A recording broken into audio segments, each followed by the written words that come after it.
హీరోలు రెమ్యూనరేషన్ పరంగా పెంచడానికి కారణం నిర్మాతలు అని అంటూ ఉంటారండి. అంటే ఎలా అంటే వాళ్ళ ఎస్పెక్ట్ అంటే నేను విన్నది ఏంటి అంటే ప్రొడ్యూసర్స్ హీరో డేట్స్ కోసం అని చెప్పి అంటే ముందు డేట్స్ కోసం అని చెప్పి ఆయన దగ్గరికి వెళ్ళి ఆయన 2 కోట్లు తీసుకుంటే 2 ఎందుకు బాబు నేను 3 ఇస్తాను అని చెప్పి ఆఫర్ చేసి వాళ్ళు అలా పెంచేటట్టు చేస్తున్నారని ఒక అపోహ ఉందండి. అది నిజమా కాదా? అంటే ఆర్టిస్టులు రెమ్యూనరేషన్ పెంచడానికి ఒక విధంగా నిర్మాతలు కూడా కారణం అవుతున్నారని కొంతమంది నిర్మాతలు అది హీరోల విషయంలో కాదు, చిన్న ఆర్టిస్టుల విషయంలో. అది హీరోలు ఎవరు డబ్బుకు లొంగరు, 100% లొంగరు.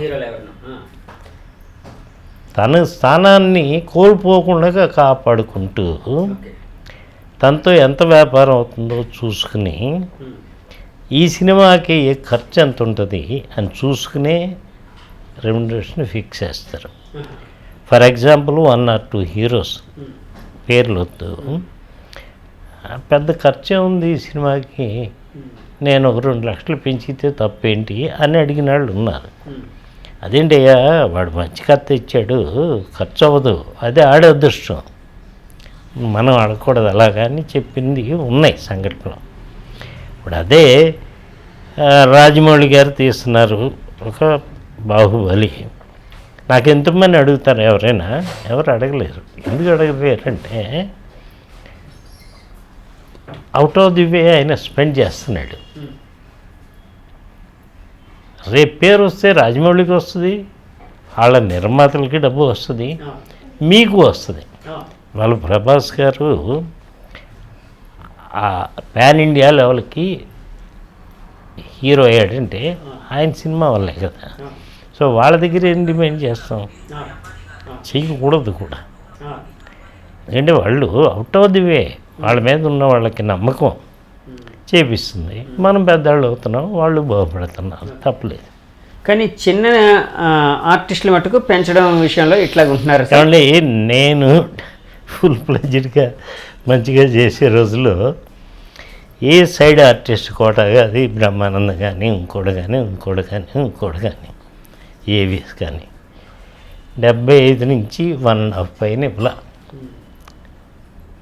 ఇప్పుడు ఒక రోజుకి తీసుకుంటున్నారు వాళ్ళు. ఎట్లా? ఎందుకు తీసుకుంటున్నావు? నువ్వు పెద్ద సినిమాలు యాక్ట్ చేస్తున్నావు, ఒక పవన్ కళ్యాణ్ సినిమాలో, ఒక ప్రభాస్ సినిమాలో వాళ్ళు ఇస్తారు. వాళ్ళ స్పాన్ ఎక్కువ, వాళ్ళ ఎక్స్పెండిచర్ ఎక్కువ. నువ్వు అలాగే నన్ను ఎందుకు అడుగుతావు? నన్ను అడగకూడదు. నేను తీసేది ఒక సాధారణమైన హీరోతో, నువ్వు అలా అడిగితే నేను ఎక్కడి నుంచి తెచ్చుకోను. హీరోకే 5 లక్షలు, ఇంకో కమెడియన్ పక్కన చేస్తే వాడికి 15 లక్షలు. ఏం చేస్తాం? ఒకప్పుడు ఉండేది. ఎన్టీ రామారావు గారు 1,25,000 తీసుకున్నప్పుడు రాజబాబు 75,000 తీసుకున్నాడు. Highest paid amount Rajababu. కొన్ని సినిమాలు అయితే దండం పెట్టేసాడు, ఈ సినిమా తీస్తే నీకు ఎంత లాభం వస్తుందా? నాకు 2 లక్షలు రావచ్చు. పెట్టేవారు సార్ రాజబాబు. చేయలేక, ఓపిక లేక, చేయబుద్ధి కాక ప్రొడ్యూసర్కి కాదు, ఇంకా రిలాక్స్ అవ్వాలి కదా. మీకు రేపు ఖాళీ కదా మా షూటింగ్ రండి అంటే ఎక్కడ చేస్తారు? ఇప్పుడు ఎంతో కొంత వాళ్ళ క్రియేషన్ కూడా ఉంటుంది. మన సీన్ చెప్పగానే చెప్పి వెళ్ళిపోయి ఇంప్రూవైజేషన్ ఉంటుంది. ఆ బ్రెయిన్ ఉండాలి వాళ్ళకి. సో దండం పెట్టేసి 25,000 50,000 ఇచ్చి పంపించాడు. ఈయన ఇచ్చేవాడు ప్రొడ్యూసర్లకి, ఇచ్చేసి నీ సినిమా చేయనని చెప్పేవారండి. అవును సార్. కోట గారు అంటే గుర్తొచ్చింది. కోట గారితో మీకు ఒక బాధాకరమైన సంఘటన అయితే ఉందని విన్నాను సార్. అంటే కోట గారు మీకు డేట్స్ ఇచ్చి ఆయన ఒక సమస్యలో అంటే ఒక వ్యక్తిగతమైన సమస్య కాదు, డేట్స్ ఇవ్వాలని వల్ల ఏమక్కర్లా. మా డేస్లో అలా ఉండేవి.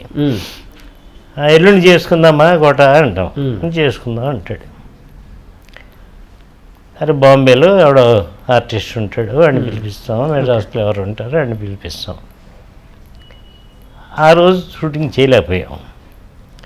ఎందుకంటే వాళ్ళ ఇంట్లో ఒక విషాదం. ఓకే, తప్పదు, వ్యక్తిగతమైన విషాదం. అది మనకి దానివల్ల 10,000 20,000 1,00,000 ఖర్చు అయినా తప్పలేదు. రెండోసారి చెప్పాడు, రెండోసారి మళ్ళీ వచ్చాను ఆర్టిస్ట్. అప్పుడు చెప్పింది అంత సాటిస్ఫాక్షన్ లేదు నాకు. దానికోసం షూటింగ్ ఎగదింగుతుంటే తప్పది. సరే ఓకే, నెక్స్ట్ మటుకి ఇలా చేయక నెక్స్ట్ డేట్ ఇవ్వను. నెక్స్ట్ ఇచ్చాడు, మళ్ళీ ఇచ్చాడు హ్యాండ్. ఒక నమ్మకంతోనే అన్నీ జరుగుతాయండి. అవునండి, అవును, అదే మీరు ప్రిపేర్ అయిపోయి ఉంటారు. అవును నేను చెప్పా, నీ శోధన విన్నాం, అయిపోయింది. 2 సార్లు, ఫస్ట్ సార్ అంటే అది ఎవడైనా చేయాల్సిందే. రెండోసారి ఐఎమ్ నాట్ సాటిస్ఫైడ్. మూడోసారి ఓకే చేసి నువ్వు కాదన్నందుకు నీకు ఇప్పుడు చెప్తున్నా, నీ ఇంటి ముందు కారు ఉంది, ఆ కారులో ఎక్కి 10:30కి అంతా రావాలి, షూటింగ్ చేయాలి. వచ్చాడు, చేసాడు, పోయాడు. ఆ కమెంట్ ఉండేది. ఇప్పుడు అలా మాట్లాడితే వాడు ఫోన్ కట్టు, మన ఫోన్ చేస్తే వాడు కట్టు, మనం మేనేజ్ చేస్తే వాడు కట్టు, అన్నీ. అంటే అప్పట్లో డైరెక్టర్లకి కమాండ్ ఉండేది, ఇప్పుడు ఫ్లెక్సిబిలిటీ ఉంటుంది బాగా. అంతే కదా సార్? ఫ్లెక్సిబుల్గా ఉండేవాళ్ళు కొంచెం ముందుకు వెళ్ళగలుగుతున్నారు. అవును. సో ఆర్టిస్టులతో వాళ్ళతో రిలేషన్ ఫ్లెక్సిబిలిటీ ఉండేవాళ్ళు. అవును, అవును, అంతే కదండి.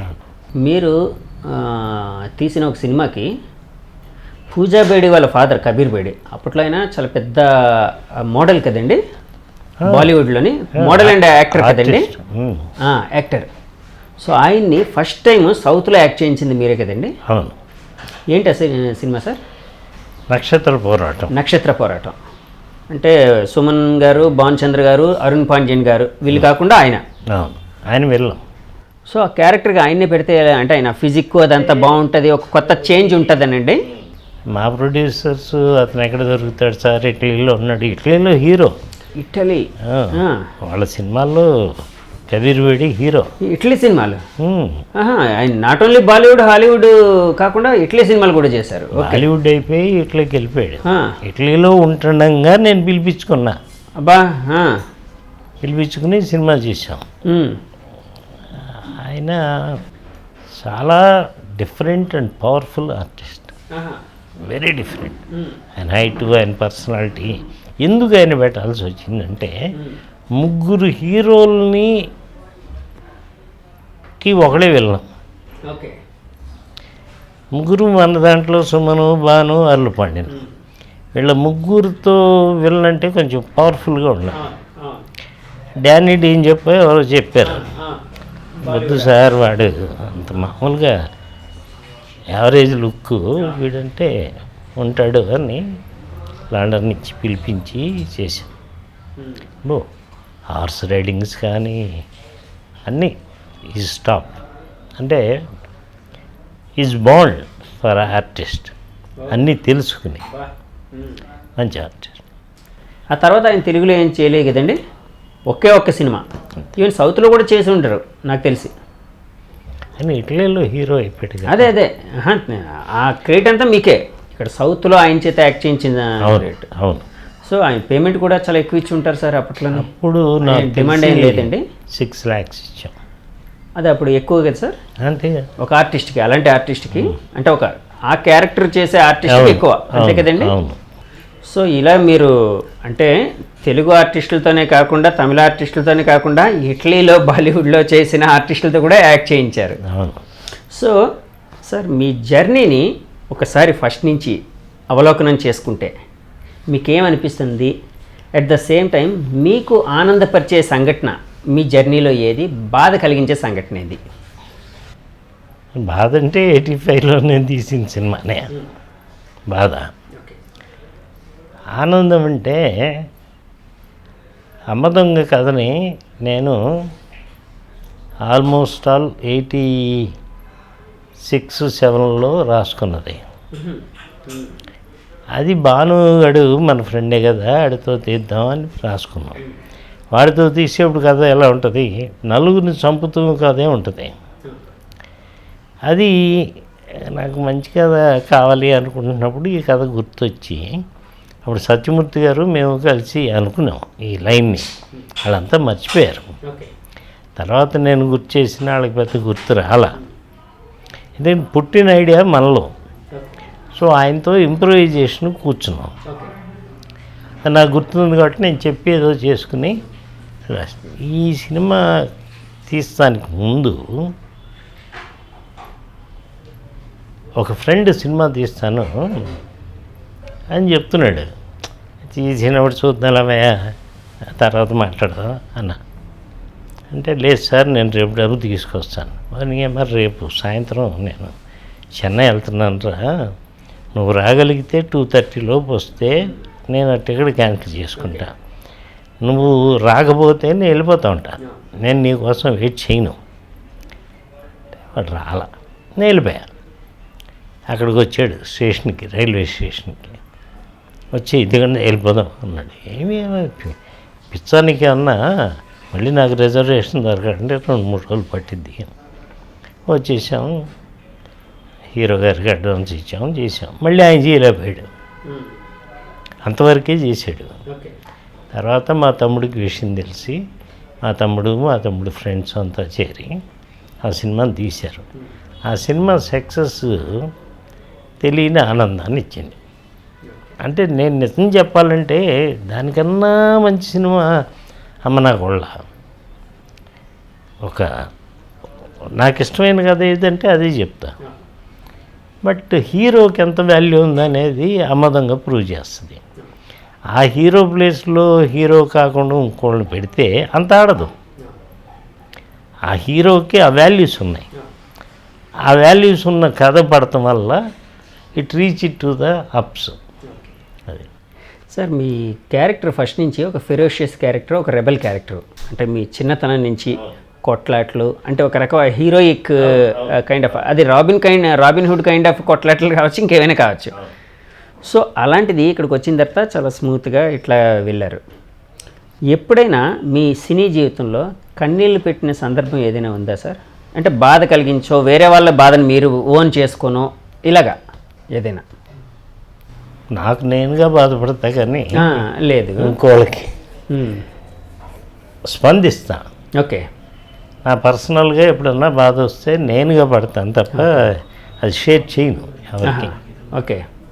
సో అలాంటి సందర్భం అయితే లేదు. సో మీ శిష్యులు ఇప్పుడు ఎదుగుతూ ఉన్నారు, చాలా పెద్ద ఇదిలో ఉన్నారు. ఇప్పుడు వినాయక్ గారు కానీ ఇంకోరు కానీ మీ దగ్గరికి అంటే వస్తూ ఉంటారు సార్? రెగ్యులర్గా టచ్లో ఉంటారా? అంటే రోజు ఎక్కడ ఉంటాం, కాదు అదే అండి నా ఉద్దేశం, అప్పుడప్పుడైనా రెగ్యులర్ టచ్లో. సో మిమ్మల్ని మీరంటే ఆ రెస్పెక్ట్, సేమ్. అవును. నాకు చిన్న కష్టం ఉందని వాళ్ళకి తెలిస్తే they are like my sons. Okay. వాళ్ళు చూసుకుంటారు. ఓకే. ఆ విధంగా మీకు ఒక సపోర్ట్ అనేది ఎప్పుడు ఉంటుంది? ఎప్పుడు. ఓకే. నేను మిస్యూజ్ చేసుకోను. సో అంటే మీతో ఇంకా తెలుసుకోవాలంటే బోల్డ్ ఉన్నాయి సార్. మీరు ఒక అనుభూతుల పుట్ట. సో సమయాభావం వలన నేను ఇప్పుడు కంక్లూడ్ చేయాల్సి వస్తుంది. కానీ మీతో ఇంకా సార్ ఇంకో ప్రోగ్రామ్ చేసి, ఇంకో షో చేసి ఇంకా ఎక్కువ విషయాలు తెలుసుకోవాలని ఉంది. నిజంగా మీరు ఇప్పుడు లాస్ట్ కంక్లూజన్ సార్, ఇప్పుడు కొత్తగా డైరెక్టర్లు అవ్వాలనుకుంటున్న వాళ్ళకి, నిర్మాతలకి, వాళ్ళు ఎదుగుదలకి మీరు ఇచ్చే సలహా, ఒక సీనియర్ డైరెక్టర్గా, నిర్మాతగా, ఒక సీనియర్ ఫిల్మ్ పర్సనాలిటీగా మీరు ఇచ్చే సలహా ఏంటి సార్? ఫస్ట్ కథను సెట్ చేసుకోండి. ఓకే. కథ ఈజ్ ద హీరో. ఎస్. ఆ కథ కరెక్ట్గా ఉన్నప్పుడు, నా అమ్మ దొంగ సినిమాకి కృష్ణ గారు కాకుండా ఇంకోళ్ళు చేస్తే ఎలా ఉంటుందో అలాగే ఉంటుంది. దానికి తగ్గ ఆర్టిస్ట్ పడినప్పుడు పెద్ద హిట్ అయితే. అందుకని కథ ఈజ్ మోస్ట్ ఇంపార్టెంట్. ఆ కథని కథనం రూపంలో ఇంకోలాగా డెవలప్ చేయాల్సిన బాధ్యత డైరెక్టర్. దానికి ఎప్పుడైతే సరైన హీరో పడ్డాడో ఇట్ గోస్ అల్టిమేట్. సో అవన్నీ తొందరపడకుండా ఇప్పుడు స్కూటర్ పెడతాం ఇంటి ముందు, మా అబ్బాయి నాకు తెలిసిన తోలు ఎక్కేస్తాడు, అది అక్కడ పడేస్తాడు. యాక్సిడెంట్లో ఏ ప్రమాదం ఉంటుంది. అవును, అలాగే సినిమా కూడా అలాంటిదే. సో మనకి తెలుసు అనేది ఎంతవరకు అనేది కన్ఫర్మ్ చేసుకుని యూ షుడ్ ప్రొసీడ్ చేస్తే. సార్ ఇప్పుడు సినిమా అనేది వైడ్ అయిపోయింది. ఒకప్పుడు VHS నాకు ఇస్తే చూస్తానికి అవును ఇవి ఉండేవి ప్లేయర్ ఉండేది ప్లేయర్ ఉండేది కాదు. అవును అవును అది చాలా ఇబ్బందులు పడాల్సి వచ్చేది ఆ. ప్లేయర్ అది అద్దె కూడా తెచ్చుకునేవాడు. అద్దెకి తెచ్చుకోవాలన్నా టైం ఉండే అక్కడ ఆడు స్లాట్లు ఉండేవి కాదు. అవును. సో ఇప్పుడే ఉంది మన ఫోన్లోనే చూసుకో, చాలా చాలా ఫెసిలిటీస్ వచ్చినాయి. నీ 24 గంటలు నిజంగా నీకు రోజుకు సరిపోదు, అవును అంత వచ్చేసింది. అవును సో నీ 24 గంటలని 72 గంటలు చేసుకోగలిగితే అంటే అది నేర్చుకోవడానికి కానీ అవ్వచ్చు, మిస్యూజ్ చేయడానికి కానీ అవ్వచ్చు. దేనికైనా అంత టైం లేకపోతే అవును. ఇవాళ వస్తున్న ఈ మార్పులకి ఓకే. నీ టైం సరిపోదు. సో ఒక దాని మీద అవగాహన తెచ్చుకొని మెల్లిగా ముందుకు వెళ్ళడం మంచిది అని మీరు కొత్త డైరెక్టర్లకి కొత్త ప్రొడ్యూసర్లకి సలహా ఇస్తున్నారు. అంతే. Thank you very much sir. Sir నా ప్రోగ్రామ్ నా షో జర్నీ విత్ జగదీష్లో పాల్గొని మీ అమూల్యమైన అభిప్రాయాలు నా మీద అభిమానంతో ఇంతసేపు కూర్చొని చెప్పినందుకు థ్యాంక్ యూ వెరీ మచ్ గురువు గారు. Thank you very much. Thank you.